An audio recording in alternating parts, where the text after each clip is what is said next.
Hello प्रिय student, आप सभी को के बी स्टडी ग्रुप में स्वागत करता हूं। हम आप लोग को आज पीजी सेमेस्टर 2 पेपर नंबर 5 का आज नेक्स्ट चैप्टर पढ़ाने वाले, जो एग्जाम के पॉइंट ऑफ व्यू से बहुत ही महत्वपूर्ण है। इस लेसन से क्वेश्चन बनेगा, सारांश का अर्थ क्या होता है और सारांश की विशेषताओं का वर्णन करें। और एक हिंदी में इसको एक और नाम से जान सकते हैं, इसको बोल सकते हैं संक्षेपण। ठीक है, इसको क्या बोल सकते हैं?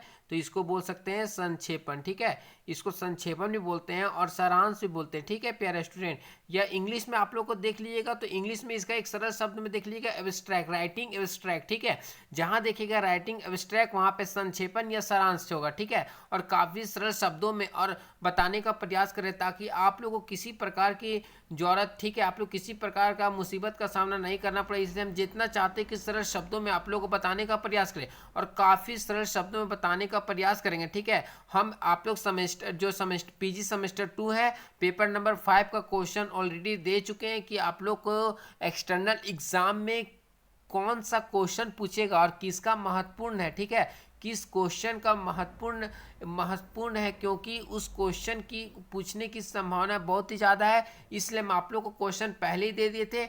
जो लेसन हम नहीं बताए हैं उस लेसन को भी हम बताने का प्रयास करेंगे प्रिय स्टूडेंट। ठीक है, क्वेश्चन इसलिए आप लोग को पहले दे दिए ताकि आप लोग एक्सटर्नल एग्जाम में अच्छे मार्क्स ला सके। ठीक है, चलिए बिना टाइम वेस्ट किए आप लोग को पढ़ाते। सबसे पहले आप लोग को पढ़ाएंगे सारांश, ठीक है, या संक्षेपण लेखन, या इसको इंग्लिश में बोल सकते हैं राइटिंग एब्स्ट्रैक्ट। ठीक है, तो राइटिंग एब्स्ट्रैक्ट किसे, सारांश किसे कहते हैं? तो सारांश हम उसे कहते हैं जब हम किसी विस्तृत लेख को या विस्तृत रूप को हम उसे एकदम सरल या लघु रूप में लिखते हैं, उसे संक्षेपण कहते हैं। कहने का मतलब ये बोल सकते हैं कि जैसे उदाहरण दे सकते हैं कि आज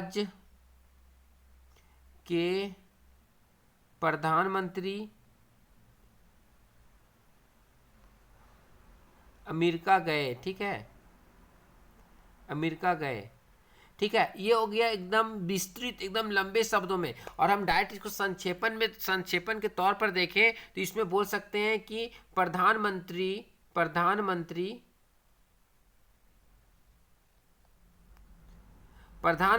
अमेरिका गए। ठीक है, बस ये हो गया सरल शब्दों।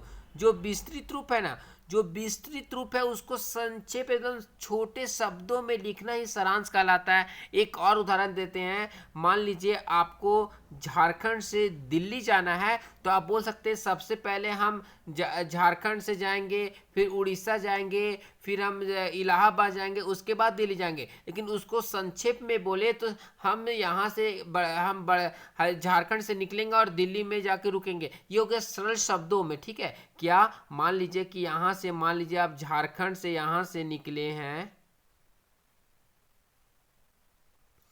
झारखंड से निकले हैं और ये दिल्ली है। और ठीक है, दिल्ली, और डायरेक्ट अब जाके यहाँ पे दिल्ली में रुकिएगा,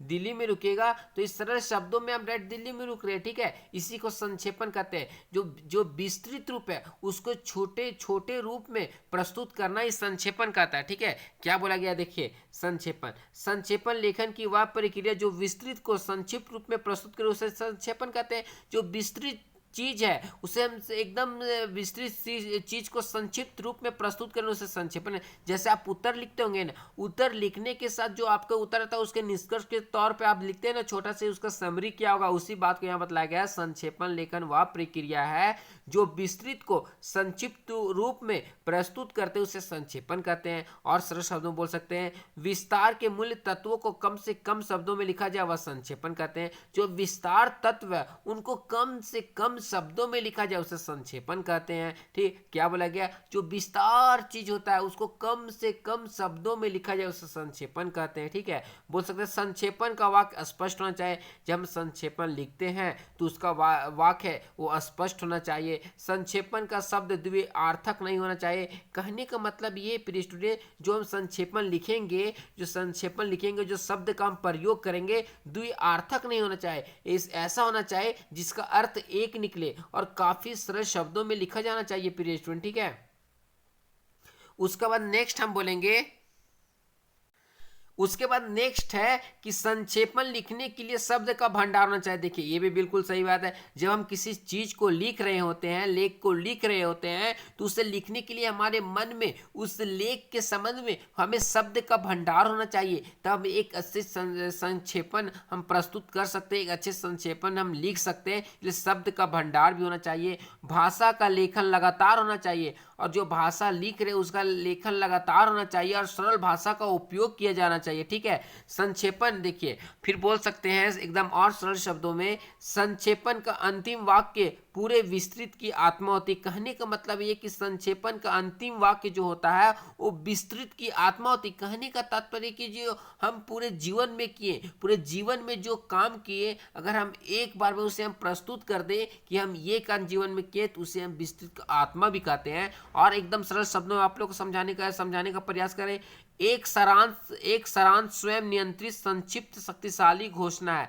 एक सारांश होता है स्वयं नियंत्रित और वो संक्षिप्त शक्तिशाली नियंत्रण घोषणा है। जो विस्तृत हो उसे लघु रूप में जो हम लिखते हैं उसी को सारांश कहते हैं। जो विस्तृत चीज होता है, जो लंबा होता है, उसको हम एकदम छोटे शब्दों में लिखने का प्रयास करते हैं, उसे संक्षेपण कहते हैं। बड़े को लघु रूप में प्रस्तुत करना ही सारांश कहलाता है। बड़ी चीज को लघु रूप में लिखना ही आपका सारांश कहलाता है, या संक्षेपण कहलाता है, या एब्स्ट्रैक्ट कहलाता है। इंग्लिश में एब्स्ट्रैक्ट याद रखिएगा ना, बस आपका ये क्वेश्चन तैयार। इसमें आने की, इस क्वेश्चन के आने की संभावना बहुत ही ज्यादा है, इसलिए हम इस क्वेश्चन को फोकस कर रहे हैं। ठीक है। हम आप लोग को इंटरनल एग्जाम या एक्सटर्नल एग्जाम से संबंधित महत्वपूर्ण प्रश्न पहले दे चुके हैं। इसके बाद आप लोग को कुछ दिनों के बाद हम पेपर 6 का एक्सटर्नल एग्जाम में जिस क्वेश्चन की आने की संभावना बहुत ही ज्यादा है, उस क्वेश्चन को हम लाएंगे। ठीक है। सबसे पहले आप लोग को हम चैप्टर बताने का प्रयास कर रहे हैं, ताकि आप लोग को किसी प्रकार के एग्जाम में दिक्कत का सामना नहीं करना पड़े प्रिय स्टूडेंट। ठीक है। नेक्स्ट बोल सकते हैं कि सामाजिक विज्ञान में सारांश के अंतर्गत सारांश का क्षेत्र, उद्देश्य और परिणाम का होना आवश्यक होता है। जब हम सारांश लिख रहे होते हैं तो उसके अंतर्गत हमको सबसे पहले उसका उद्देश्य को लिखना होगा, परिणाम का होना आवश्यक होता है। जब उद्देश्य को लिखते परिणाम, क्षेत्र, उद्देश्य, परिणाम का होना आवश्यक होता है। मानविकी के अंतर्गत सारांश पृष्ठभूमि और उद्देश्य को परिभाषित करता है। अगर मानविकी की बात करें तो अंतर्गत सारांश पृष्ठभूमि और उद्देश्य को परिभाषित करता है। ठीक है। सारांश के अंतर्गत महत्वपूर्ण शब्दों का उल्लेख होता है, अर्थात सारांश एक मौलिक लेख है। जो सारांश होता है उसके अंतर्गत महत्वपूर्ण शब्दों का उल्लेख होता है, क्योंकि हम विस्तृत चीज को कम से कम शब्दों में लिख रहे हैं, तो हम जो महत्वपूर्ण शब्द है उस शब्दों का उल्लेख करते हैं। इसे सारांश का मौलिक लेख भी कहते हैं, और इसे सारांश कहते हैं। कहने का तात्पर्य यह है, जब हम किसी बड़े चीज को छोटे रूप में लिखने का प्रयास करते हैं तो उसे हम सारांश कहते हैं प्रिय स्टूडेंट। ठीक है। सारांश लिखने के दो महत्वपूर्ण कारण है। जब हम सारांश लिखते हैं उसके दो महत्वपूर्ण कारण होते हैं। सारांश के दो महत्वपूर्ण कारण, तो पहला चुनाव, दूसरा सूचीगत रूप देना। ठीक है। पहला क्या? चुनाव, दूसरा सूचीगत रूप देना। जब भी हम विदित लेख को कम समय में जानना चाहते हैं तब सारांश का चुनाव करते हैं। बात करें जब हम विदित यानी बड़े लेख को कम समय में जानना चाहते हैं, उसे हम सारांश का चुनाव करते हैं। आगे कोई बड़ी चीज है, बड़ी चीज को अगर हमें दे दिया जाए तो उसको हम छोटे रूप में प्रस्तुत करते हैं, उसे हम छोटे रूप में उसका चुनाव करते हैं, उसे हम सारांश लेखन कहते हैं प्रिय स्टूडेंट। ठीक है। नेक्स्ट है इसका सूचीगत रूप देना, इसका दूसरा पॉइंट है। तो विदित लेख को सूचीगत ढंग से प्रस्तुत करने में आसानी होती है। जो बड़े लेख होते हैं, जो वृहद लेख होते हैं, उसको छोटे रूप में प्रस्तुत करना आसानी होती है। इस प्रकार सारांश का महत्व संपूर्ण लेख का प्रतिनिधित्व करता है। इस प्रकार सारांश संपूर्ण लेख को प्रतिनिधित्व करता है। अगर जितने विस्तृत शब्द है, विस्तृत शब्द को एक छोटे शब्दों में लिखा जाए तो उसका तो प्रतिनिधित्व करता ही होगा।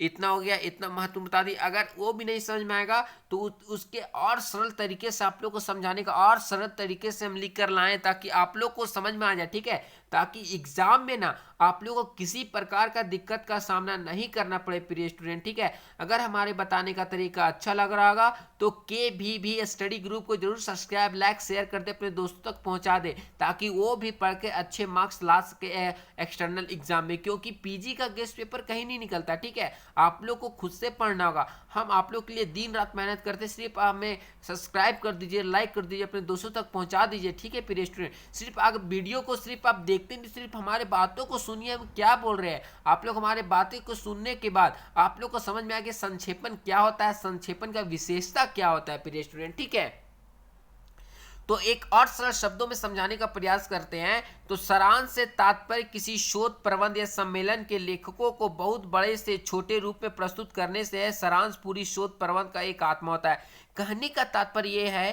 कि जब सम्मेलन होता है, सम्मेलन के लेख होते हैं, वो बहुत बड़ा, जो बहुत बड़ा होता है उसको छोटे रूप में प्रस्तुत करना, और उसे हम शोध प्रबंध का एक आत्मा भी कहते हैं। सारांश शोध प्रबंध को ज्यादा जो सारांश होता है उस शोध प्रबंध को ज्यादा छोटा नहीं होना चाहिए। साथ ही साथ शोध प्रबंध का प्रकार उपयुक्त अर्थों के आधार पर हम सारांश के निम्नलिखित विशेषताओं को उल्लेख करते हैं। यहाँ पे ये बोला गया कि जो सारांश हम लिखेंगे ना, इतना भी ज्यादा नहीं छोटा होना चाहिए कि अगला आदमी को समझ में नहीं आए कि आप जो विस्तृत रूप में, जो विस्तृत था उसको छोटे रूप में प्रस्तुत किए तो क्या लिखे, उसका मतलब इन तो कुछ जो 100 वर्ड का उसे एक लाइन में प्रस्तुत करिएगा तो सारांश का मतलब ही नहीं। कम से कम आप लोग को 20 से 25 वर्ड में प्रस्तुत करना होगा। ठीक है, उसे हम सारांश लेखन करते हैं। इनकी विशेषता क्या हो सकता है, इनकी विशेषता को याद रखिएगा, एग्जाम आप लोग को बहुत अच्छा जाएगा प्रिय स्टूडेंट। सिर्फ हमारी बातों को सुनिए आप लोग। ठीक है, एग्जाम के पॉइंट ऑफ व्यू से एक क्वेश्चन बहुत ही ज्यादा महत्वपूर्ण है। आप लोग को बार बोल रहे हैं कि हम क्वेश्चन बहुत ही जल्द आप लोग को पेपर नंबर 6 का प्रश्न भी देंगे। ठीक है, और समझाने का भी प्रयास करेंगे। जो लेसन नहीं हुआ है उसको हम पढ़ाएंगे भी साथ साथ में प्रिय स्टूडेंट। ठीक है, अगर हमारे बताने का तरीका अच्छा लग रहा होगा तो KVB स्टडी ग्रुप को जरूर सब्सक्राइब, लाइक, शेयर कर दे प्रिय स्टूडेंट।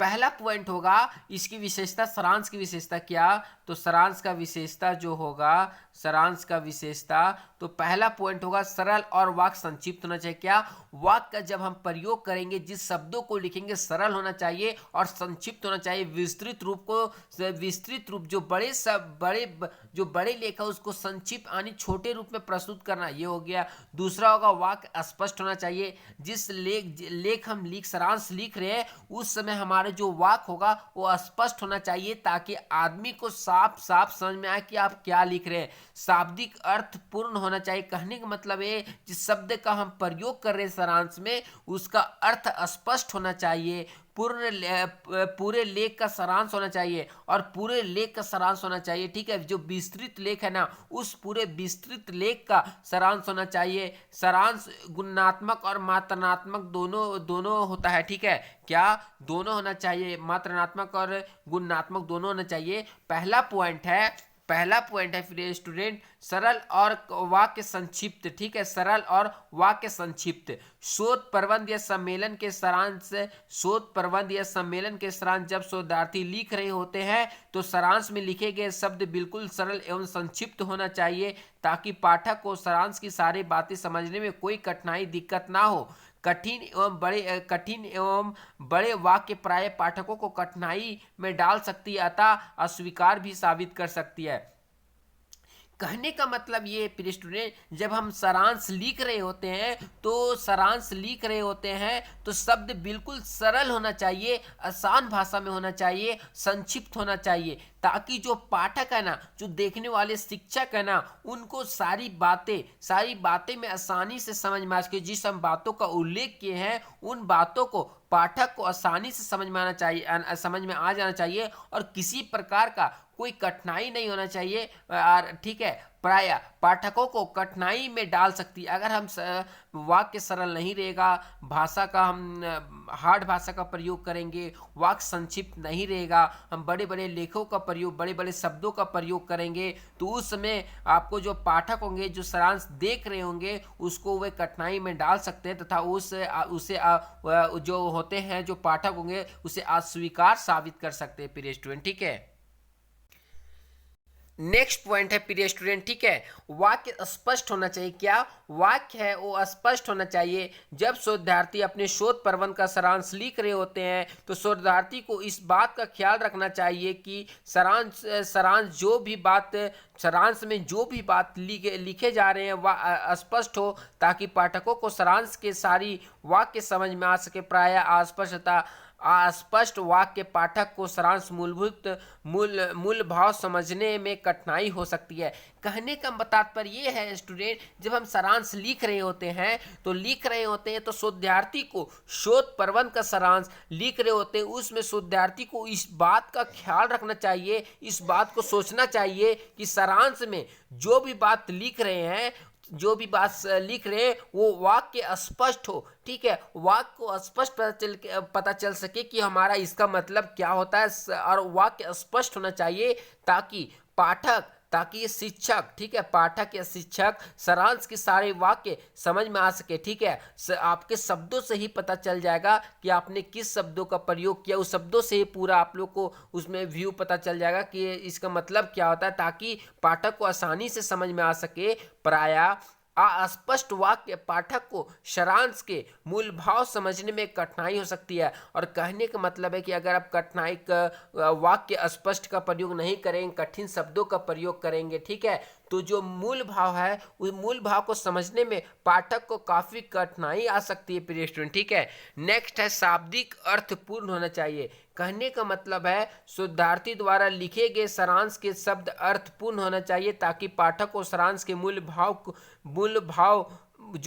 होता है उस समझ में आ सके।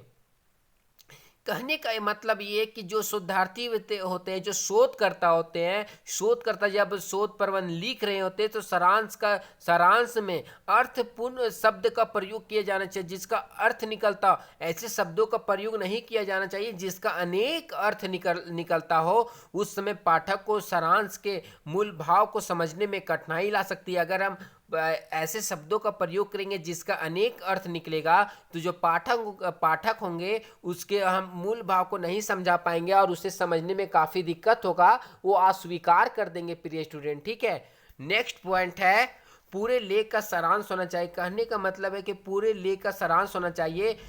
शोधार्थी द्वारा इस बात का पूरा ख्याल होना चाहिए जब वह अपने शोध प्रबंध का सारांश तैयार कर रहा होता है, तो आप उसे शोध प्रबंध को ध्यान में रखकर इस सारांश को तैयार करना चाहिए।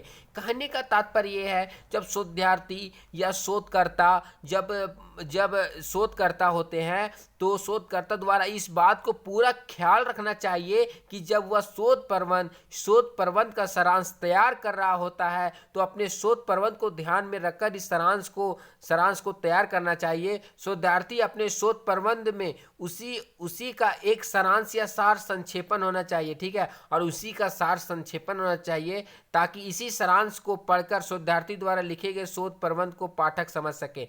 जो वे सार रूप में संक्षेप में लिखते हैं वो उसी को सरल शब्दों में लिखकर, ताकि सरल शब्दों में लिखेंगे तो पाठक को समझ में आ जाएगा शोध प्रबंध का कि समझ में आ जाएगा को क्या लिखा है। ठीक है, और सरल शब्दों में होने से पूरे लेख का सारांश होना चाहिए। पूरे लेख का एक छोटे रूप में प्रस्तुत कर दे तो पाठक को समझने में किसी प्रकार का दिक्कत नहीं हो जाएगा, उनके मूल भाव को भी समझ जाएंगे प्रिय स्टूडेंट। ठीक है, नेक्स्ट है सारांश गुणात्मक और मात्रात्मक दोनों होनी चाहिए। कहने का मतलब है किसी भी शोध प्रबंध का सारांश गुणात्मक और मात्रात्मक दोनों होनी चाहिए, क्योंकि यदि सारांश काफी ज्यादा छोटा हो तो शोध प्रबंध के मूल भाव स्पष्ट नहीं हो पाएगा। कहने का मतलब है कि सारांश को हम इतनी छोटा भी ना कर दे ताकि उनकी मूल भाव को हम स्पष्ट प्रकट कर ही नहीं पाए। सारांश को एक स्पष्ट शब्दों में लिखा जाना चाहिए, एक स्पष्ट वाक्य में लिखा जाना चाहिए, एक स्पष्ट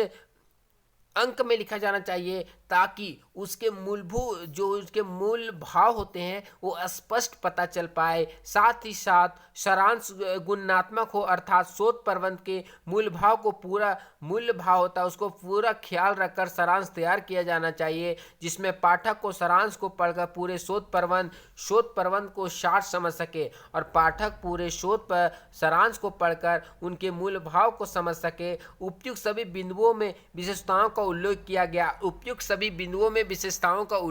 गया। ठीक है प्रिय स्टूडेंट, शोध की आवश्यकता। ठीक है, शोध की आवश्यकता। शोध ग्रंथ में संपूर्ण परिश्रम के संकल आयाम परिलक्षित होते। ठीक है, क्या शोध ग्रंथ में संपूर्ण परिश्रम के संकल आयाम परिलक्षित होते हैं। इसीलिए उसका उसका आगमन दीर्घ हो जाता है। लेकिन इस संपूर्ण ग्रंथ का गहन अध्ययन अधिक श्रम एवं अधिक समय की मांग करता है। जब हम किसी पे शोध कर रहे हैं तो उस समय हमारी अधिक श्रम की आवश्यकता होती है, अधिक समय की मांग करती है। इसलिए इसका लघु रूप अर्थात शोध सारांश की आवश्यकता पड़ी। जब मान लीजिए जिसके पास समय नहीं है, उस समय कहाँ से दे पाएगा, इसलिए इसकी आवश्यकता इसलिए पड़ी क्योंकि लघु रूप में अर्थात शोध सारांश की आवश्यकता पड़ी, इसलिए इसे लघु रूप में प्रस्तुत किया जा सके।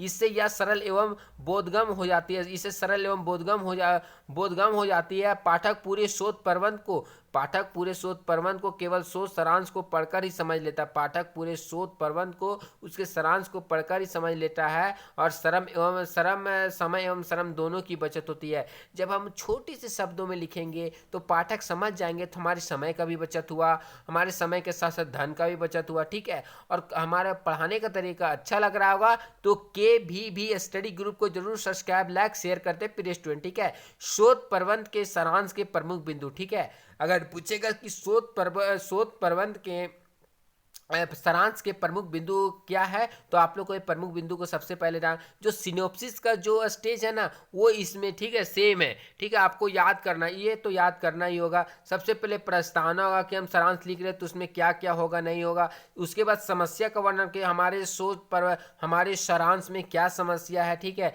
उसके बाद उद्देश्य का अध्ययन करना, इसका उद्देश्य क्या है। उसके बाद परिभाषा का अध्ययन करना होगा। उसके बाद निर्देशन आदि चुनाव करना, सैंपलिंग का चुनाव करना होगा।